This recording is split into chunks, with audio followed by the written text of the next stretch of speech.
gonna change the things around you? Oh, what you gonna love inside of you? Oh, when you gonna hear his revelation? Oh, oh, let it move inside of you. Life ain't no.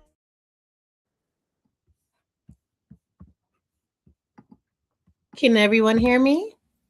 Yes. Okay, awesome. All right, well, welcome, beautiful souls, to Infinite Perspectives, where voices become vision. I'm Michelle Diamond, CEO of Next Level Promotion, public relations strategist, and co founder of Infinite Perspectives brand.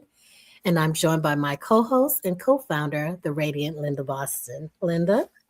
Hi, thank you so much, Michelle. I'm Linda Boston. I'm a performing, literary, and teaching artist, and I require everyone to be the change that they seek. Absolutely.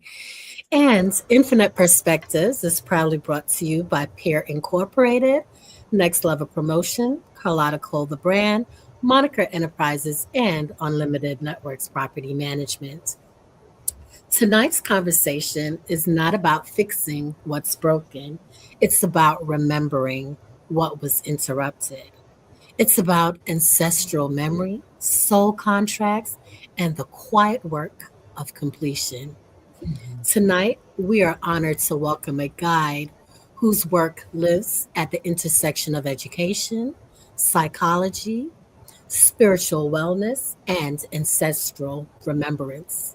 Professor Jamela Franklin brings a wealth of experience to her holistic practice, grounded in rigorous academic training and lived spiritual integration. She completed her undergraduate studies at Cornell University, earned a master's in educational administration from Harvard University, and a master's in counseling psychology from Lesley University.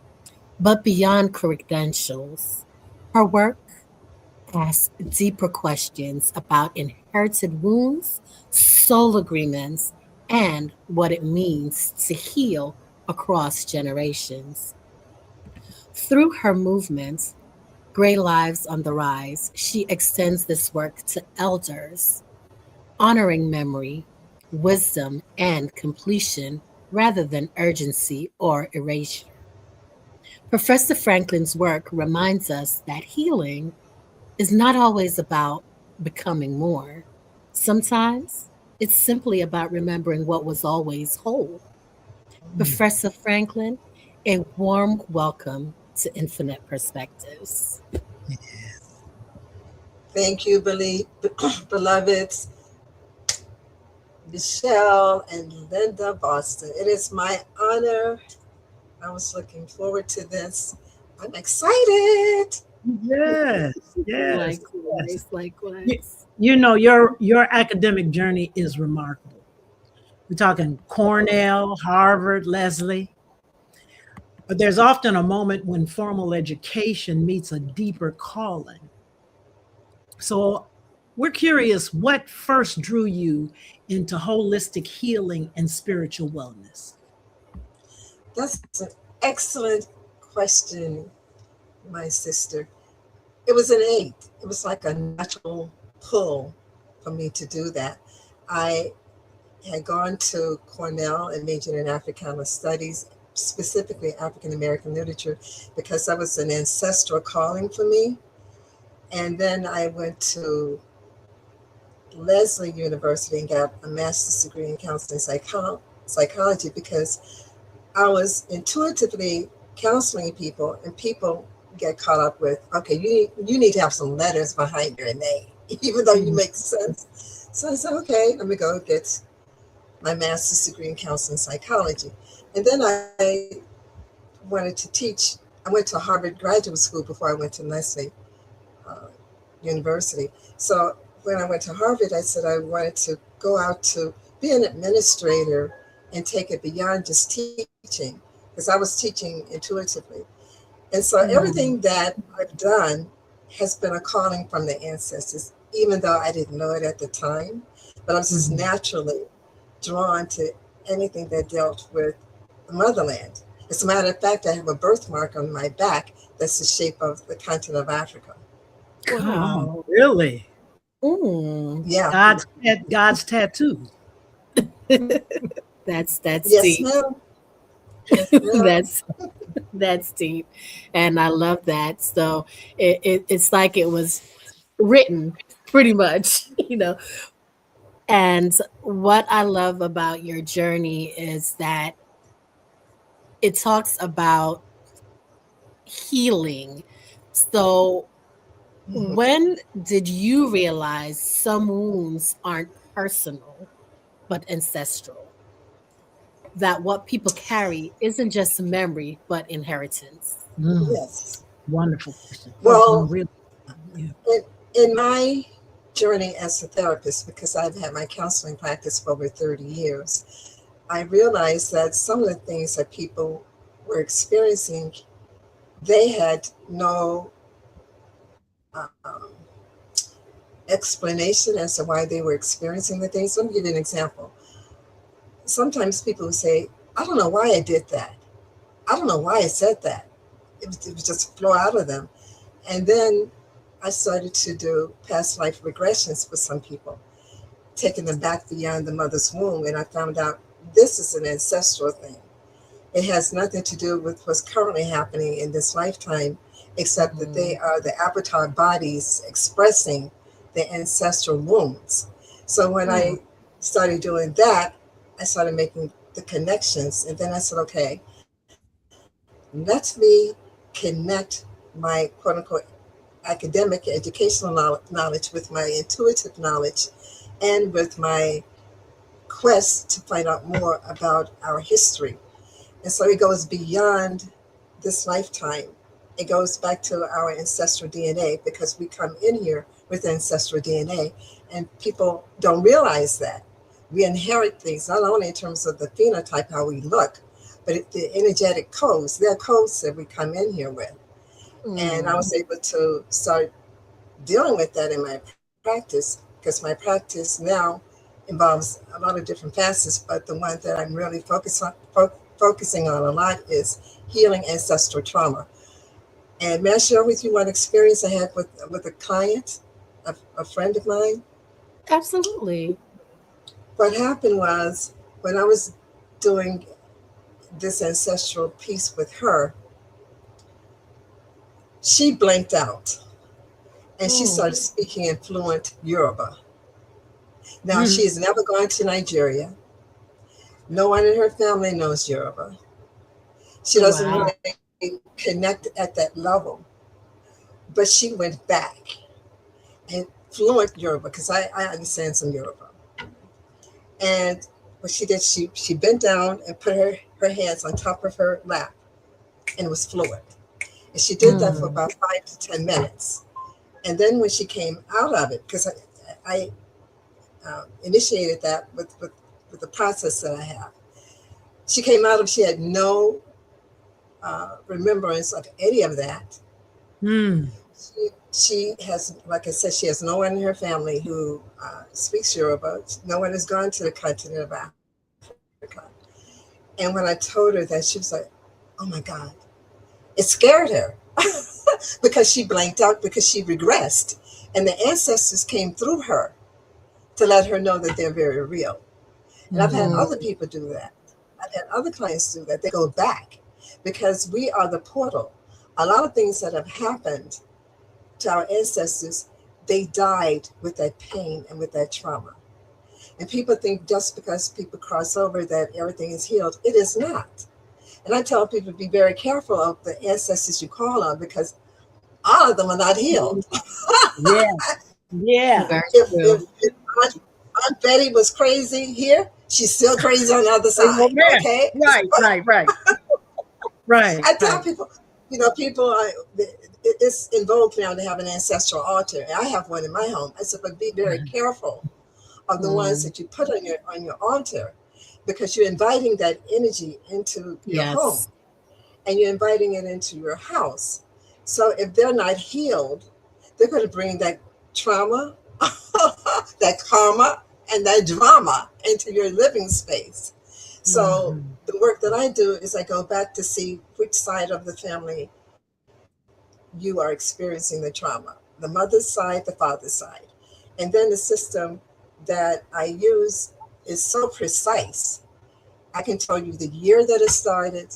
And this is from spirit. It's not Jamela with all the knowledge. I bring in all the beings of light. You know, my Right. ancestors, your ancestors, the infinite source, which is God, Jehovah, whatever.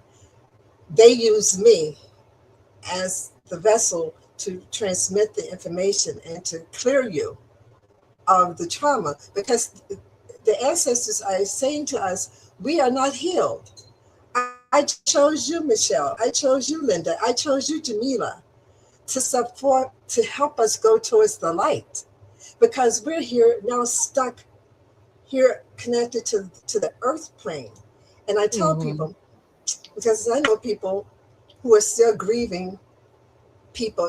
I know a particular individual who's still grieving a particular relative, and the relative crossed over 40 years ago. And I told this particular individual, she can't go on. The person can't go on because you're holding her. Holding, yeah. And she's trying to go on to the next level. So, and this is the analogy that I use. I said, okay, say for instance, you came to my house. And I said, oh, Michelle and Linda, I just love your energy so much. I want you to stay here with me forever. And you're like, Michelle, you said, but I have a family, Jamila. I have a family. I need to get back to my family. And then, Right. you know, I have my daughter and my grandson and my kitty cat. I need to go home. And I'm like, no, I love you. So I lock the doors, I lock the windows, and I hold you captive out of love, supposedly. But that's not business. So you're trying to get home. So then what you do is you start breaking open the doors, the windows, because you need to go home. Yeah. So I tell people when they have these mysterious sightings in their homes, things being knocked over, I said, because they want to go home, and you're holding them captive with your guilt. Guilt doesn't serve anything because they aren't angry. The ancestors are not angry with us, even though we may have made mistakes. They have forgiven you for the most part, except if it's Aunt Betty who's crazy. Okay, but for the most part, they have forgiven you. They have forgiven you. But we're holding them captive. So when people are like, oh, when I use that analogy, they understand. When it's time to go home, it's time to go home. This existence here is transitory. It is not permanent. And people, I've heard someone say, every day above ground is a good day. You don't know where we came from. There's no comparison to this. And people think that Earth is all there is, and they're hanging on to this and hanging on to this. And if you listen to NDEs, which I've listened to, I love NDEs, which is near-death experiences on YouTube. When people go back home and they're allowed to come back, they tell you there's nothing in comparison to home. Here on this planet, we keep holding on to dear life, right, out of fear. But there's no comparison. And so when people are desiring to go back home, which all of us are going to go back home, allow them to go home. Bless them on their journey. Release the guilt. Release the pain, because they do not understand that. And people have had visitations where the loved ones who crossed over had said, I'm fine. Why are you crying? It's fine. I love it here. I will watch over you, but it's time for me to go on to the next level. But in the West, we're not taught how to appreciate going on to the next level. We're not taught that, except in Louisiana. In Louisiana, they have the first line. They celebrate it. But in most religions here, especially, I'm going to go out there with the Christian church people falling all out on the pews. And I tell them, get up off the floor. Get up off the floor. That's trauma. That's Right, trauma, you know, right. and they're not impressed with it. You know, I've had it's for us. I've had the pleasure of working with you on my trauma, my family trauma. My daughter and I saw you help work us through um, our pain together. And then when my late husband passed, you helped me work Oh through yeah. that. And some very interesting things happened during that session where I felt pressure in places that you weren't at. You couldn't be at my feet and my head simultaneously. So something is going on, right? And it made me realize that not all pain begins with us, but it often waits for us. Yes, I Yeah. love that. Yeah. Yes. So, we've delved in from the very beginning, and I love it. I didn't expect any less. And this is definitely a grounded conversation. And for those that are ready to truly understand and open to it. So, when we're talking about these ancestral trauma and soul contracts, what are we really naming? Is it memory, Mm. pattern, nervous system inheritance, or something even deeper? Oh, it's beyond that. The new thing now, and a dear friend of mine has this wonderful program that deals with resiliency and dealing with the nervous system. It's way beyond all that. It's incomprehensible. What it is a connection with spirit, and it goes beyond words. It's a knowing. So when you connect, like with the system that I have been so fortunate to have really fine tuned and honed and somewhat create, because spirit really created it. But everyone says that they can't explain it. Mm. Every time they've had a session, and I don't tell people what to expect because I don't know. This is your individual journey with your spirit guides, with your ancestors, and with the creator. I'm the facilitator. So it goes beyond memory and all that. It's way beyond that. It goes back to your spiritual DNA, your original coding, your original purpose, and to see how you are in alignment or not in alignment, and how your ancestors are speaking to you to guide you. And it's interesting because when people who are melanated talk about their ancestors, people say, "Oh, that's witchcraft," and that's this. I said, "Oh, okay, okay."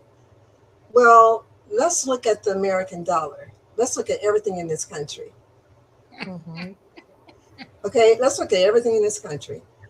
When you go to Washington, D.C., that's paying homage to people's ancestors that don't look like us. The Washington Monument, Abraham Lincoln sitting up in his high chair. He was really a mulatto, though. But a lot of Mhm. the other things Right. there, that when you turn over your currency, what do you see? Everything is really honoring other Mhm. people's ancestry. Mhm. Mhm. Even when you Mhm. go to Asian nail shops, they have their little altar at the front, burning incense, honoring their Right. ancestors.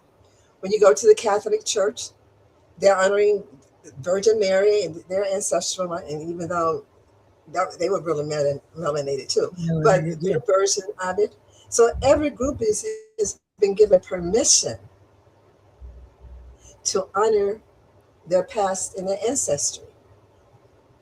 In the Jewish tradition, people tell people never forget about the Holocaust, which makes sense because they're telling people, remember what we've been through and honor Mhm. the triumphs that we've made. But when we do it, they tell us, oh, you're stuck in the past. Mhm. Oh, that slavery stuff happened years ago. We didn't have anything to do with that. Right. And why are you bringing that up? Can't you move beyond that? But every group I named has been given permission to honor their ancestors. Exactly. We're Correct. the only group Every of people taught to hate ourselves. yes, yes, Linda. And so my work is to help people honor and be proud and take pride and glory in who you are. You come from kings and queens. Yes. Kings Yeah. and queens. When you study your history, and that's what I did at Cornell, I studied it. It's not something that's rhetorical. So when people come to me, even with Christian stuff, I say, okay, let me just tell you about Christianity. When you end your prayer with Amen, who is an Egyptian god. Christianity is packed with paganism.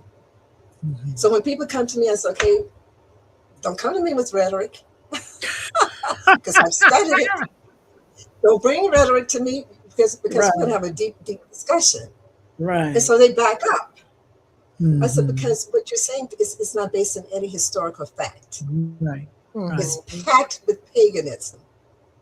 So, Okay, so how, when we talk about soul contracts, how do we recognize when we're living out an agreement that no longer serves us? How do we move through that process? Oh, I Good love question. that. I love that. Mm-hmm. So, okay, for those people who are not familiar with it, soul contracts are these agreements that we make prior to coming here. Most people think that this is their first rodeo. You have been here many lifetimes, beloved. They took that out of the Christian Bible because Yeshua, which is Jesus' real name, they didn't have a J in Aramaic. Okay. Mm-hmm. It wasn't Jesus, it was Yeshua. So when Yeshua was here, he used to preach that.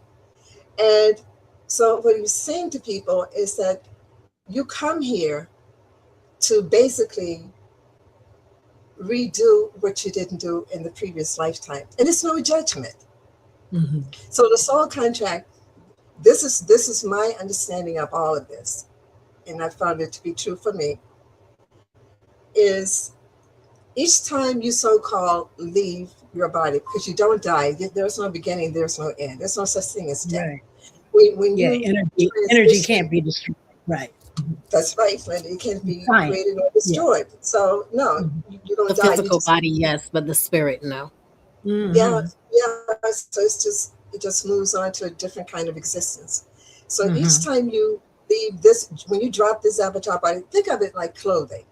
When it's wintertime, you put on a coat. When it's summertime, you take the coat off. So when you leave this planet, it's the same thing. You're taking the coat off. And you become straight spirit. That's who you are. You are not this physical being that you see. You are not that. The soul and spirit are housed within this physical being. But with soul contracts, each time you leave, there's a meeting of the souls, your teachers, your ancestors, and all of them are meeting with you and asking, okay, Jamela, and within a nanosecond, you're given a glimpse of your entire life. Every person that you encountered, even if you just pass a person on the street and don't remember, you see every single thing in a nanosecond. Because see, time is irrelevant when you're dealing with the ethereal. It's only relevant on the third dimension. It doesn't exist outside of the third dimension. So what happens is you have a life review and you say, you know what? Maybe I should have spoken to Marie, because you see what you did to Marie, and you forgot about it. Marie went home and she cried. And you didn't know you had that kind of effect on her. You were just being who you were. But they show you every infraction. They show you every blessing that you gave to someone, even though you've forgotten about it. So then they ask, okay, Jamela. And they don't tell people, well, God doesn't know. No. God says, what I love about God is that I'm glad that I'm not God, because I don't know how I could have handled half the me and half the no. I know that. Right. So you're given free will. So it's okay, what would you like to do? Well, I would like to go back and correct what I did with Marie. So that's the soul contract. I would like to go back and correct it. Now, when you come back in the body through your mother's womb, all of your memory of that is forgotten. Because if you go to school and you knew everything, what's the purpose of going to school? Earth is a school. That's all it is. And we just don't understand the spiritual laws. And so we keep ignoring them or breaking them. And that's what causes pain and trauma and karma. So you're around with this conference, and I'm just giving people this imagery so that they could relate to it, because we're all energy. You don't have those physical bodies, but just imagine you're around the conference table and you're talking to your spirit guides, your ancestors, and your higher self, and the Most High. And so you're making these contracts. So then Bill, who is my husband, or the love of my life in the heavens, said, I love you enough that I would be your adversary, so you can work on the thing that you wanted to work on regarding Marie, so you can learn it. Right? Mm-hmm. So then I went through my mother's womb. None of this knowledge is remembered, except with babies. When they first come, they remember everything. They look at spirits around, and they connect. And if a baby screams when Aunt Sally's trying to pick the baby up, leave that baby alone, because he sees those demons in Aunt Sally. Leave that baby alone. Screaming it out of them. Right. Yeah, and the baby's like, no, this person has this chaotic energy, and you're trying to force the child on someone. Pay attention to babies and children. They are fresh from the other side, and they give you the cues, but we ignore them because, well, she's a nice person, whatever, but you don't know what's lurking on the inside. They feel it because they're straight energy, and they can see it. So you have this soul contract, right? You and Bill, Bill and I are best friends, and we love each other without these physical bodies. I come in here through my mother's womb, and then Bill shows up. I don't remember Bill from the other side, because that's been taken away from me and away from him. Bill causes havoc in my life. Every chance he gets, he causes pain. I hate Bill. I want to put gasoline in his tank. I hate Bill. So what happens is he's bringing out the thing in me that I had done to Marie. When I wasn't compassionate with Marie, he's not compassionate with me. So rather than looking at the lesson, I'm projecting all this onto him, the messenger. Mm-hmm. I'm saying he's my problem. If I could just get rid of Bill, everything would be fine. Okay. Yeah. But Bill flows out of my life. I had the soul contract for him to do what he did. Mm-hmm. Bill flows out of my life. So there are no mistakes. There are no mistakes then. Nope. Hamoud shows up. And he does the same thing. So what most people don't do, they don't look at the commonality. Different names, same issue. That's when you get the karmic lesson. And especially if you have been nice to a person and they have been really not kind to you in this lifetime, that's a soul contract. And they're helping you evolve through love. Because the whole thing is we keep coming back until we respond from the highest version of who we are, the God within us, with love. And it's hard if someone's molesting you, raping you, discriminating against you, and doing these awful things. But I tell people, so let me tell you something. And this is the hardest thing for people to understand. You did that to them in another life. Mm-hmm. That's why I feel so familiar, because they could do it the same thing to Linda, and Linda wouldn't respond because that's not her soul contract. That's not her lesson to learn. Mm-hmm. She wouldn't react the same way. Mm-hmm. So when we react, it's a deeper level. Yeah. And that's the hardest thing. I have clients. Linda was really, really good with this. But I have clients who say, no, I didn't do it. I said, but Shanae, yes, you did. No, I didn't. I said, no, not in this lifetime. But you did. And you agreed. No one made you come back. You agreed to clean it up. But there was some judgment. Spirit doesn't judge. Mm-hmm. There's not a scorecard like they have in some religions. Oh, okay, you sinned and I'm going to smite you dead. That's not the way it is. Mm-hmm. There isn't. Because if that were the case, look at this country now. People profess to be, these holier than thou Christians and killing people. So that's not the way it goes. But whenever, and I tell people, whatever people do, there's karma. And the universe is not judging you. It's just saying, okay, you have to know how it feels. So we come back in these bodies to experience it. So true.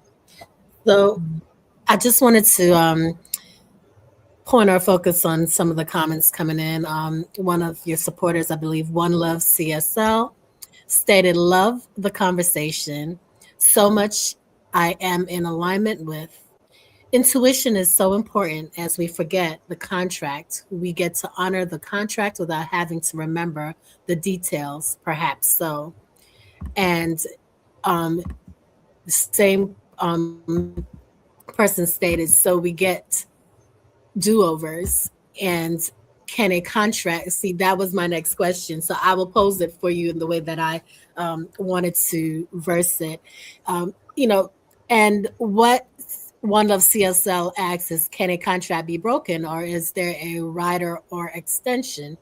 What I wanted to know is, you know, what does it look like not to break a soul contract through force, but to complete it through awareness? Because there's a big difference. Yeah. Well, you Yeah, can't that's break it through force. See, that's the thing. People think that they can negotiate with the creator of the universe. You can't negotiate. There's no such thing. You just got to clean up your act. Well, I have enough money, like these people doing. I'm a billionaire, and I'm going to, and I don't care. And darling, it doesn't work like that. It's all energy. There's no judgment.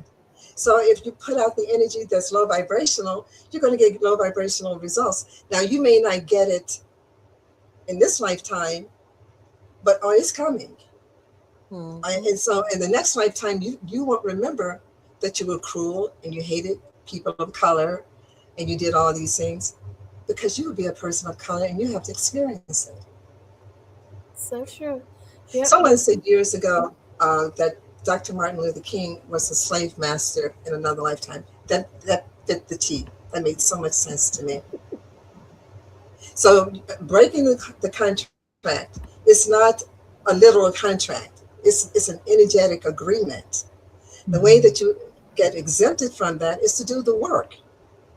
You have to do the work. People will come to someone like me, or a minister, or a shaman, or I'm a shaman too, but they would go to different people. Oh, wave the olive branch over my head and all this other stuff. So, and we can do that to clear your energy field, because I don't do anything against anyone. No, but that is not who I am. I'm strictly of the light. But I will help you get there. I have sage spray that I sell and some other things. But you still have to do the core work. So if you're still out there doing harm to people,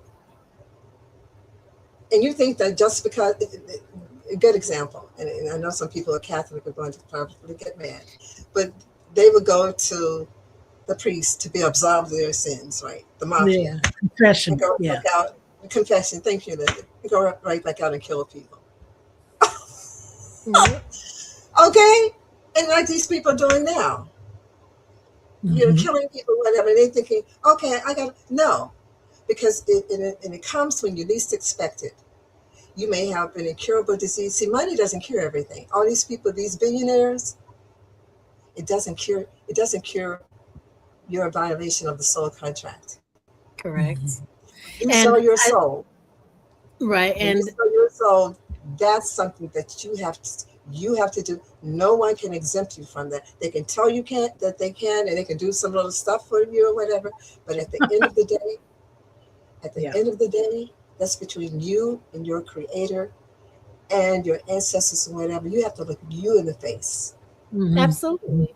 And that's because completion is completely different from escape. And, I'm grateful that you honed in on that and just explained it to a T. We had someone that joined, Lisa Boston Betts.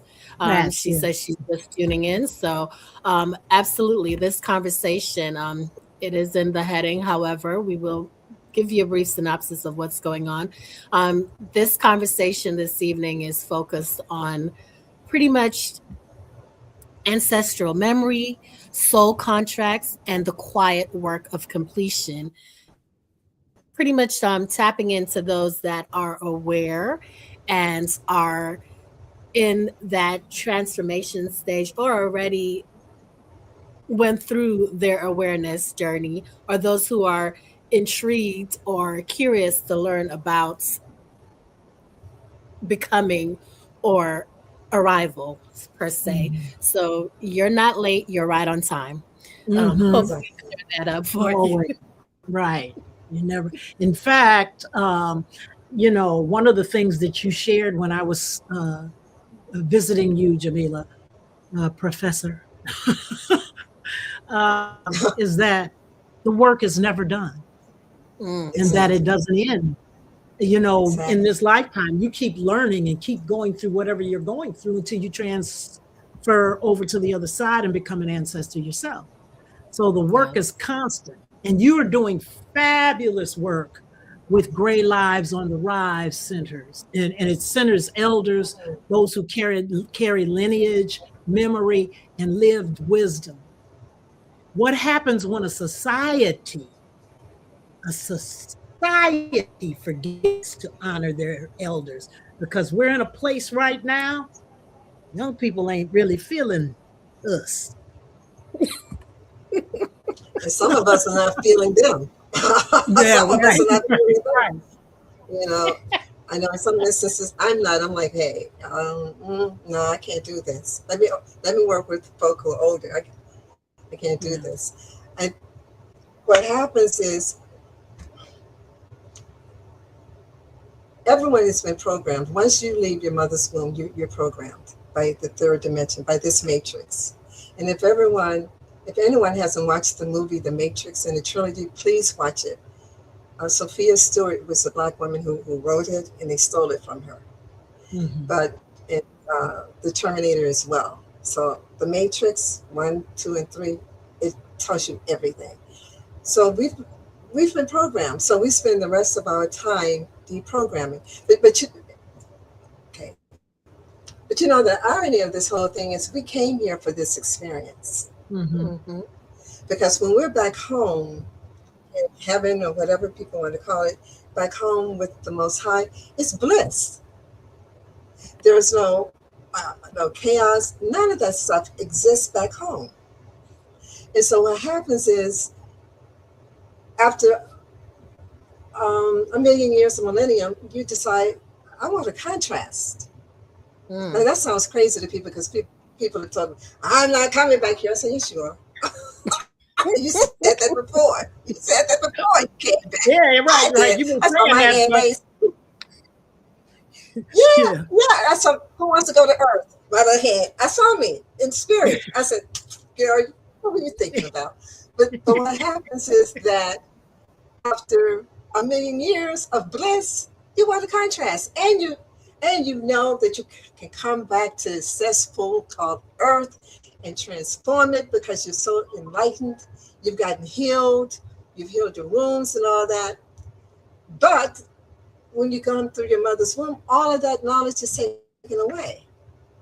So the whole thing, the reason why we come here is for us to remember using the Kemetic religion, Aset. Aset is the Egyptian Kemetic um, deity who put her husband Asar back together. So all of his Mhm. members. So that's why you say Mhm. remember. You put it back Mhm. the members of the body, right? So for us Mhm. to remember and to use our wisdom from the Creator, God is in you as well as ourselves. But people keep praying to this God on outside. The Spirit is like, I'm in you. You are an expression of me. All you have to do is tap into you, and I will come out and show you. But people Mhm. keep deflecting to this outside God. So what happens is that we come here to Earth, and Florence Scovel shares this book is so wonderful. The Game of Life and How to Play It. Florence Scovel Mhm. wrote this book back in the 30s. She said Yes. people don't know the rules. They don't know the spiritual rules. And so they keep bumping their heads against the wall, blaming everyone else because they don't know the rules. So we come here because we said that we can elevate this planet. This planet is the densest spiritual planet in the cosmos. And other planets, you can't like because everyone's telepathic. In other planets, you can't hate because everyone's full of love.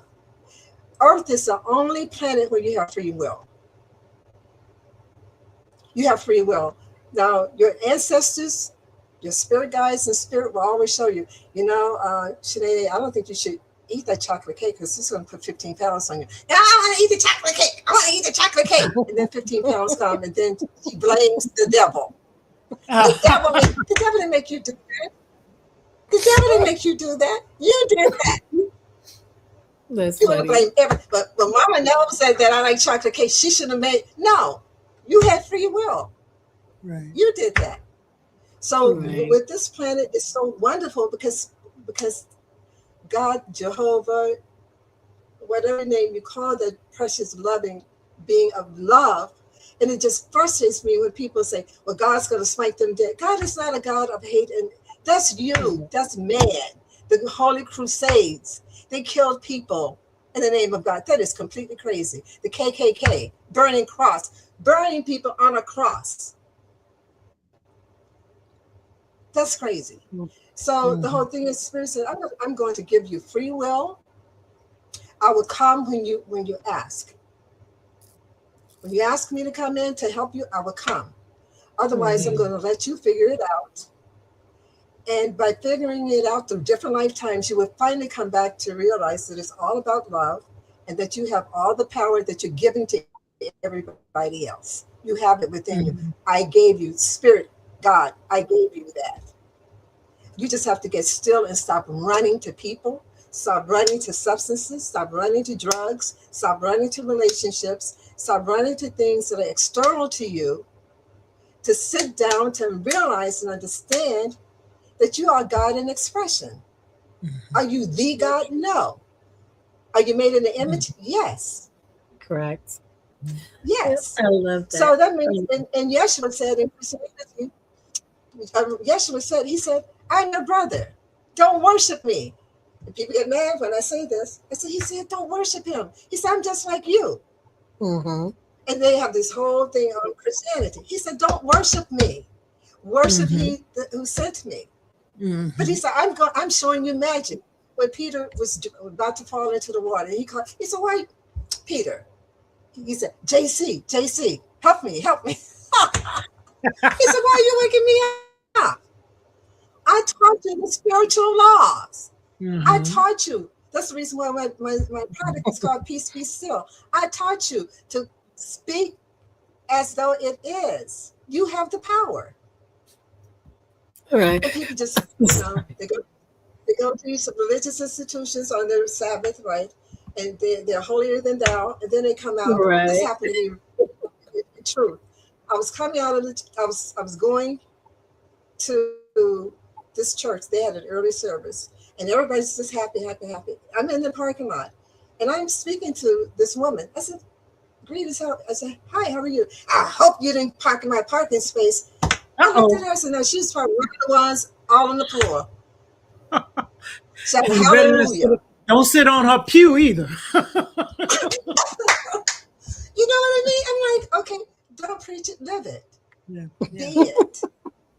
Oh goodness, Reverend Rodney Gittins. I'm sorry, I was chuckling in between you explaining and his commentary. He said God and drag, so I laughed at that. I know him. Hi, Reverend Rodney. and then so he says yes. Holier than thou is egocentric control. Absolutely, we concur there. So much has been said, and what I wanted to ask is this: based on everything that you've explained, what do you believe, or better yet, what do you know shifts within individuals and within communities when reverence is restored for those who have already lived many chapters? Wonderful. If people, and this is one of the Christian adages, and I believe in it. I'm universal. I'm a universalist. I believe in all things that are of the light. Mhm. If people could just practice this one thing, treat people the way you want to be treated. Plain Come and on. simple. Beautiful. Plain and simple. That's Treat people the way that you want to be treated. Do you want someone to break into your house and steal your children and you have a mask on? Because see, don't think you get away with this. The things that are happening now, they haven't gotten away with anything Mm-mm. because spiritual law doesn't work like that. Nope. Whatever you put out has to come back. So you put out love and reverence, it's going to come back. It may not come back from the people that you think it should come back from, and usually it doesn't, but it's going to Right. come back because that's the way it is. Mhm. You cannot break universal law, and that's what people don't understand. Mhm. These people think they can buy their Mm-mm. way. You can't do it. You can go into And, the Catholic priest and he'll get $1,000,000 from you, but baby, you still have that on your scorecard. mhm. He can't Mhm. take that away from you. You Right, know, right. he can't. Yeah.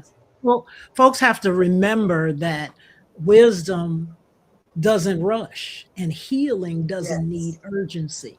Time is a construct. Mm-hmm. So, however long it takes is what it is. I like that. It's true. Mhm. Yeah.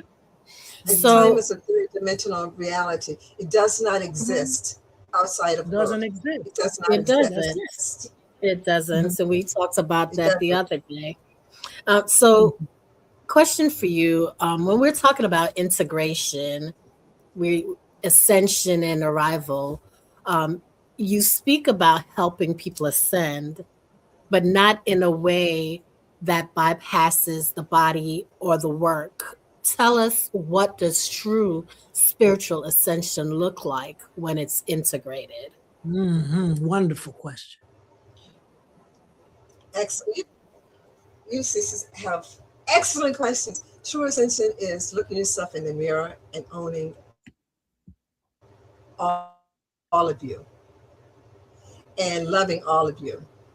The Yes. cellulite, all of that. The Yes, little and I love ripples me some on the belly, children. all of that. Right. Yeah, And yeah. Just You just know, say it's okay, funny. You, and then okay, anything good. that you Go no, on. go ahead, no, go ahead. Linda. No, I said all I was anything that you're saying, not pleased. go on. We're talking at the same time. Go on. Uh, uh, just make peace with it. Hmm. Because see, this society is trained to tell you you're not good enough. If Hmm. you're thin, you're too thin. If you're a nice size, you're too fat. If you're African American, you're too dark. If you're not good enough. If you have on skinny jeans this year, bell bottoms will come out next year. You can never get it right. They Right. don't intend for you to get it right. They intend for you to be psychotic because that's how they make their money. They intend for you to be insecure because that's how they make their money. They intend for you to hate because that's how they make their money because they're about control. So once you realize that nothing on the outside of you should have more power than what's on the inside of you, and that the creator of the universe loves you so much, Michelle and Linda and Jamila, that you don't have the same fingerprint. In all of history, no one's going to have your fingerprints. That's how unique you are. Hmm. That's how special you are. That's how loved you are. That's how precious and divine you are. So if anyone tells you you're less than that, young women, if somebody calls you a name other than your name and a name that exemplifies the queendom that you came from, why are you Mm, responding to it? Why are true. you responding to it? So once you revere yourself, everything has to follow. Yeah. And I love what You know, there Lisa Nichols said. Lisa Nichols said, I'm not turning down my light. If it's too bright, put on some sunshades. exactly. Exactly. She said, put on some Absolutely. You know, sunshades. it's interesting you're saying that because you've got all of these many tools to help you move and navigate through that integration. And you got shadow work, mirror work, all kinds of things. I just realized that in the last 3 to 5 years, I was able to look at myself in the mirror and be satisfied with the person I saw. It dawned on me one day that I really love you. Yeah. I really love you, Linda. It's not a vanity thing. It's not an egotistical thing. It is about at 150 years old, accepting who I am, you know? Yeah. Yes. And I guess maybe it leads to this question of how do people know when they're no longer in survival or becoming, Ooh, but in a Well, season of arrival and governance? I was about to so answer it. Yeah. I did you want to answer that, Michelle? Oh no, go ahead. Please. I think that we are always becoming because we Yes. haven't until we go home. Yeah. So we're in a constant state of evolution and becoming. And they say youth is wasted on the young because as we mature, we see the things that we spent time on, money and energy on that really didn't really matter. And some of the people that we wasted our time on, they're no longer in our lives. So once we understand, like you said, Linda, it's so wonderful, beautiful, that you're enough. Mm-hmm. You are enough. Absolutely. And this society tries to break you, particularly if you're not part of the mainstream. Their goal, because they want what you have. If you're out there exuding confidence and whatever, a person who's miserable doesn't want you to be confident. So he or she is going to do everything he or she does to discriminate against you, to tear you down, because they want that. And so people of all ethnic groups and races, once you understand the person who's out there tearing you down, basically is your best teacher. Because all you have to do is turn around that image, and in spirit is your best friend. And they're doing all this to have you wake up to realize that you're enough. If there's no one else on this planet ever before, now, or in the future who can have your fingerprints, that means that I can call up the spirit that I call God and my ancestors, and they always answer. I don't get a busy signal. I don't get a busy signal. And that's because that intuitive integration isn't loud, it's steady, constant, always there. Yes. Yeah. And once you acknowledge that you are enough, you roll your shoulders back. Right. Not arrogance, but with confidence. You know that you are a queen, and a queen is going to carry herself a certain kind of way. Yes. A queen is not going to denigrate herself by the clothing that she wears, the language that she speaks. No, she's not going to do it because she knows who she is. She doesn't have to lower her bar. Every time we do that, you're lowering the bar. So you keep it up here, and people have to rise up to it. They can call you arrogant, conceited. It doesn't matter. I don't care. People who know me, this Jamela doesn't care. Yes, I don't care, because I value me and I value you. I desire for you to know that you're a king, that you're a queen. So I'm going to hold this bar up for you, so you can rise up to it, so that you're not listening to the linear stereotypes that are trying to tear you down. Because as long as I hold this up like this, and you know that you cannot come into my presence and call me anything other than my name, queen, sister, whatever, that speaks of elevation, you know. And I don't have to wear it on my chest. I'm too blessed to be stressed. Oh, that's a hellion on two legs. Usually when they have all this stuff, they're raising more hell than anybody else. So I say, look, you don't have to do all of that. Just walk with the confidence that God gave you. The knowledge. That's a whole nother conversation for bless, be less. Yes. But we'll that's a whole nother topic for a whole nother day. Oh yeah, that's right. Blessings. Listen. Listen. Words. Yeah, Exactly. yes. You know. Yeah, because English language is full of spells. Exactly. We have to be exactly, and we have to be Full of careful with spells. Oh the yeah. words that Oh we yeah. choose to utilize. Lisa, thank you so much for being so active and being a great supporter, as well as Reverend. Lisa's last comment said that she's learning to be nicer to herself, and the Reverend said there is only one of us, yet individualized expressions of the one I am, that which I am. Absolutely.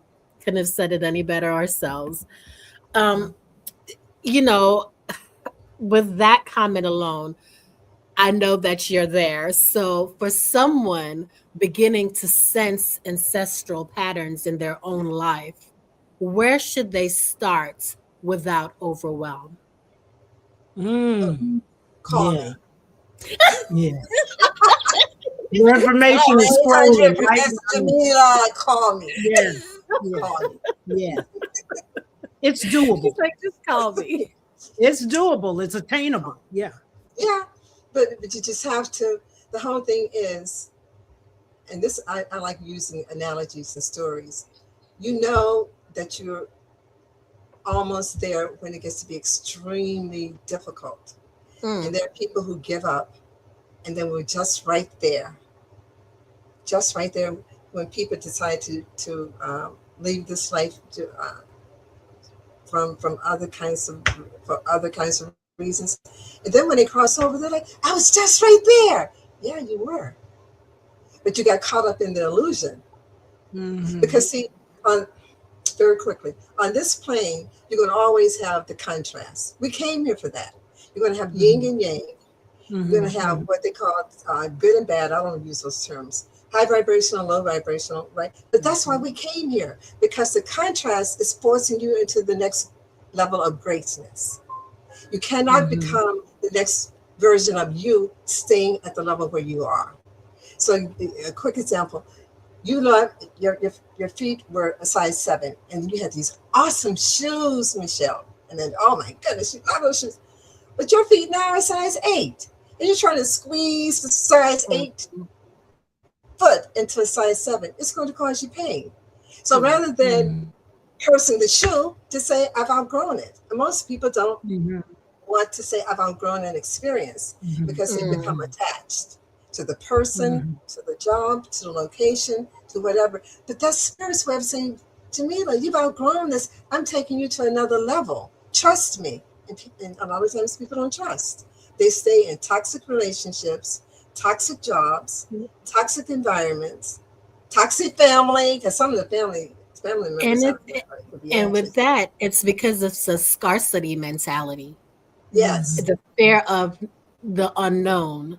They're yes, so familiar with what's occurring day in and day out, and no one wants to step outside of the familiar, and that's they right. get stuck in that everlasting loop of scarcity. Yeah, And that's so Hmm. true. That is so true. Hmm. that's So when you know that you have really arrived, when you can look yourself in the mirror, like Linda said, and say, "I love me," and that's a process.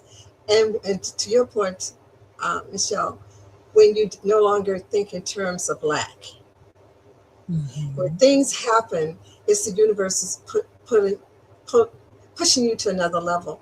With my mhm, first home that I had, after my husband died, everything was on mhm, me. I was the landlord. I couldn't pick up the phone. So landlord, they said, "Oh, you, yeah." So my toilets gave out, and then what I thought, I said, you know what? This is my opportunity of the Most High showing me. Don't think that you don't have the money. I'm having these situations show up so you can dig deeper within your prosperity consciousness to know that the Hmm. money is there, even though you don't see it in your bank account. I'm having these situations show up because if everything remains status quo, you're not going to grow. So you're going to have the contrast. We came here for the contrast. Now, when you get to Hmm. the fifth dimension, there's no contrast because you worked it all out. But on the third mhm, dimension, people are like, well, I just don't want to have this. I said, but you came here for that. What we need Hmm. to know is to use the spiritual tools, not religious tools, spiritual mm. tools to transmute the anxiety because it's all working together for your good.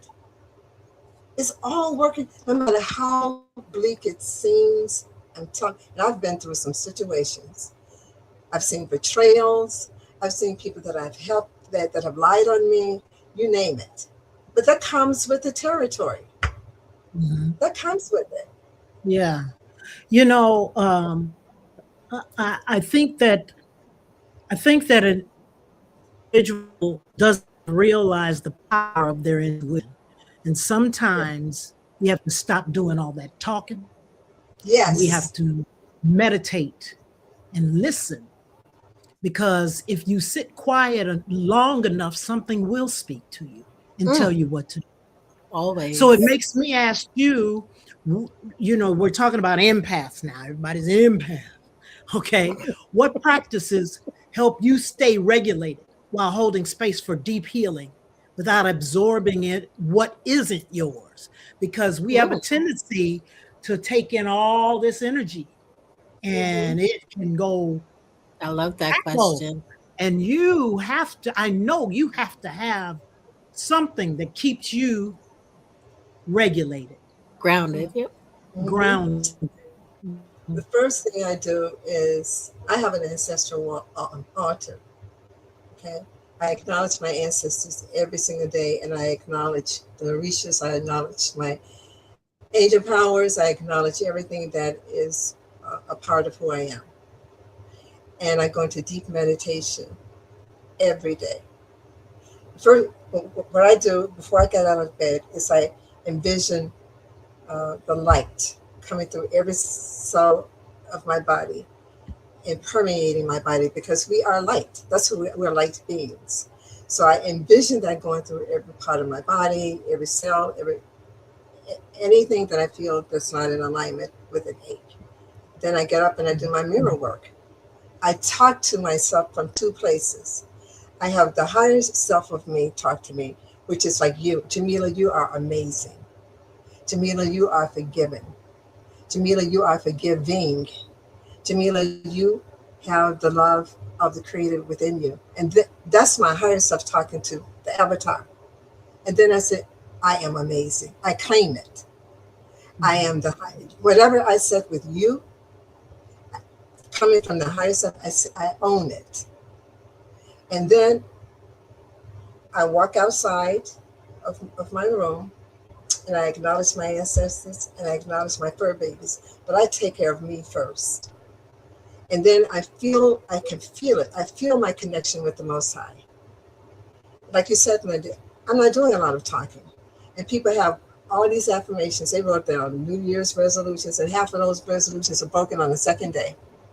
On the second day. I am not talking, whatever. And they have ham in the refrigerator. Okay? So that doesn't work. I don't do resolutions. No, it doesn't work. It doesn't work. And I don't even do vision boards, since people have vision board parties. I don't do that stuff anymore. What I do is life mapping. I'm sorry. Yeah. No, I said people should be more focused on life mapping. But I did want to bring Reverend Gitten's question to the forefront. Very good question. How do we know when we are on the path? Perhaps be open, question one's own beliefs, become empty and trust intuition in what's next, ask, access spiritual knowing. Beautiful. Mm-hmm. It is. It's wonderful. But all of it goes back to you as the individual. How much, and people pray to the Creator, they pray to the ancestors, they pray to whomever, and then the answer comes, and they're not ready to receive it because it doesn't come the way that they want. It's not coming from the Holiness Church. It's not coming from some guru. So you don't trust it. But you can't tell Spirit how to bring it to you. And I love it when people say, oh, when Jesus Christ comes, I would know. I said, no, you don't, because you're looking at Jesus Christ across the street. You're looking at the image of the Most High. So how, because people didn't recognize Yeshua when he came the first time. It's not going to come up, hey, I'm Yeshua with a gold chain. That's not going to happen like that.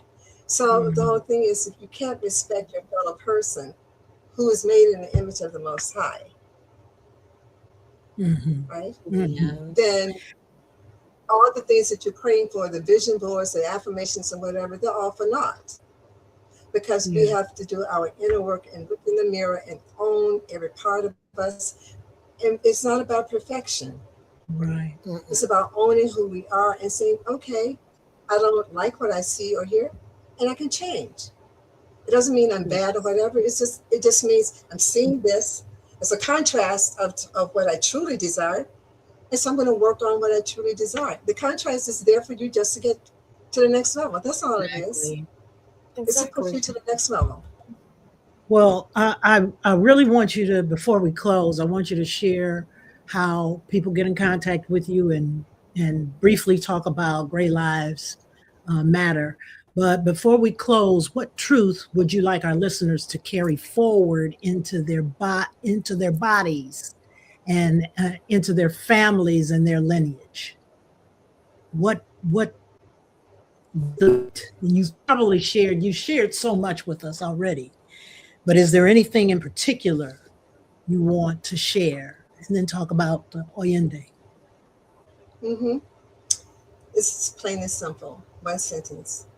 And I said it earlier, but just really, really listen to it. You are enough. Mm-hmm. Love it. Look, we have to do this. Here we go. We got to do it. Yes. Yeah. See, exactly. Sprinkle on it. Sprinkle on it. Exactly. Like you said earlier, you had to put a little bit extra southern seasoning on there. Right. You are in. I love it. Yes. And how do we find you? Yes. Well, how do we find you?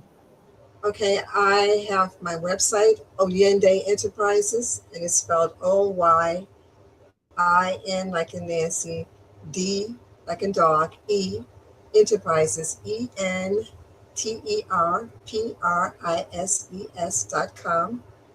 So if you go to my website, you will see all the offerings that I have, including my latest baby, because I'm a certified aromatherapist, a Reiki master, a certified metaphysician. I do a lot of different things.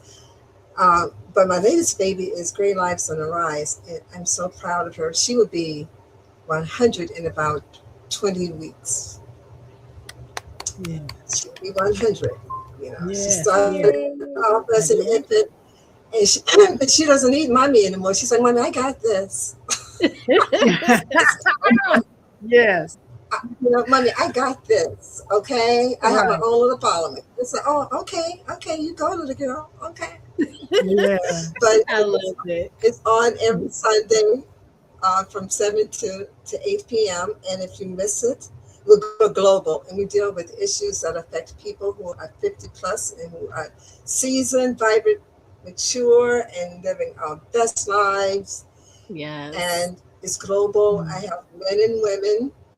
We've had people on as speakers from Australia, from South Africa, New Zealand, the Netherlands, Canada, the Philippines, Haiti, Costa Rica, the UK. That's wonderful. That's absolutely wonderful. Yeah. Well, what we've discovered here talking today is that healing doesn't erase the past. It brings it into right relationship with the present. Exactly. It does. Exactly. And your past is part of who you are. It doesn't define you. It's part of who you are. Yeah. Absolutely. And what we also have to remember is that when ancestral memory is met with awareness, compassion, and choice, cycles don't just end, they complete. Yeah. Yeah. They transmuted. Yeah. Yes. Yeah. So I look forward to hearing from you in the audience. Call me. Yes, please do. And we will absolutely share her information again on the platform. Professor Franklin, Auntie, beloved, all of the above. Thank you so much.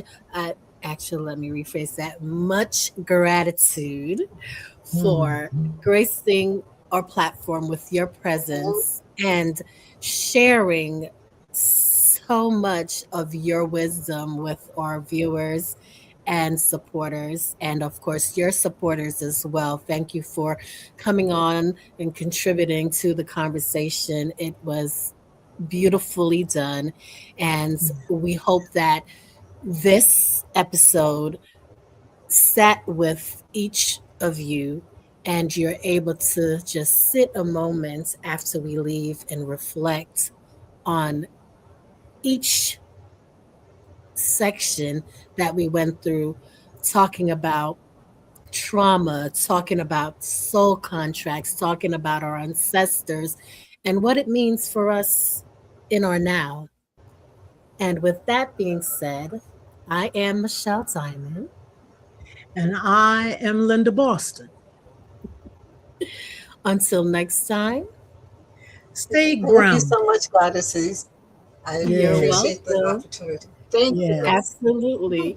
And you Yes. stay open, Stay aligned stay sovereign, and keep expanding your infinite perspective.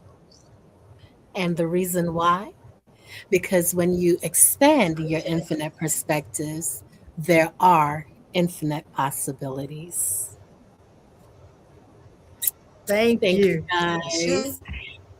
Absolutely. And Lisa Boston wanted to say thank you, Dr. Franklin, for such a beautiful time here. So thank you, Lisa.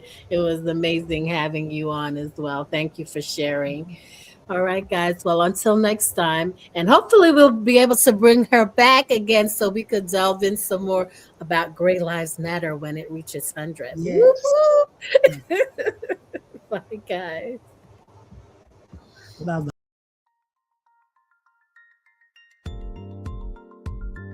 How you gonna change the things around you? Oh, what you gonna love inside of you? Oh, mhm. When you gonna hear his revelation?